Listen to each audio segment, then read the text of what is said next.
Okay, this is an article by Luke Johnson. Email might just be responsible for the productivity increases that economists tell us are the key to rising prosperity, but it could also be sending us all mad. The truth is that business is generally best done face to face, and if that is impossible, then speaking via the phone. But too many of us now hide behind silent, typed communications. The trouble is that the recipient of an email does not hear a tone of voice or see facial expression. Nor can the sender modify the message halfway through, sensing that it is causing offense. When you read an email, you cannot tell the mood of the mailer. A permanent written form is deadly if you are feeling impetuous and emotional.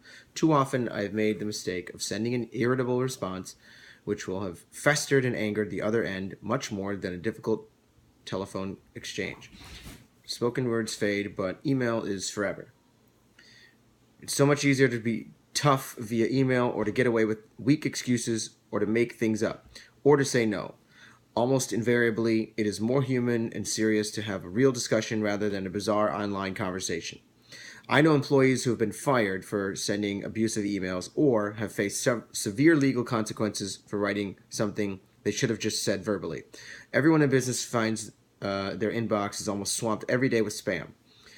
I notice I spend longer and longer sorting out emails that matter from all the junk. It has become, I'm afraid, a dangerously corrupted medium. Large companies suffer chronic overuse of reply to all. Moreover, email can be a terrible distraction, especially if you use a BlackBerry or an iPhone. I was recently reprimanded for peeking at mine during a board meeting. A gross form of hypocrisy on my part, because I once threatened to sling out the window any type of devices being used in meetings I chaired.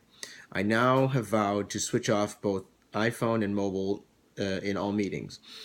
Anything less is uncivil.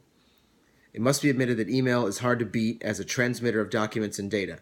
It forces the sender to carefully think through their arguments and express themselves logically. It allows you to reply swiftly to a host of different questions when time is short. You don't have to worry about journey times or travel costs, unreliable postage, or engaged phones or voicemail. Email is a marvelously economical tool for keeping in touch with your far-flung commercial contacts.